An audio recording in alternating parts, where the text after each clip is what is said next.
It's Sunday afternoon. My cleaner usually comes first thing Monday morning. She has just texted me. Her child is not well. She is not coming tomorrow. That is obviously fine.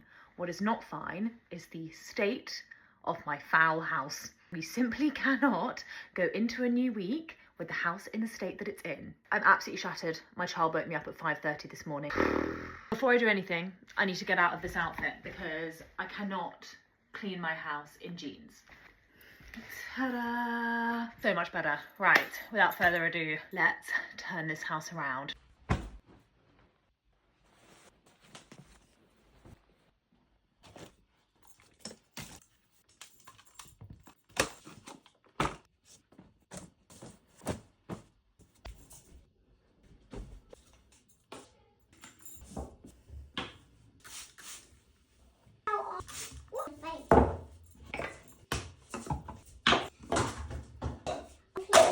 Thank you, that would help.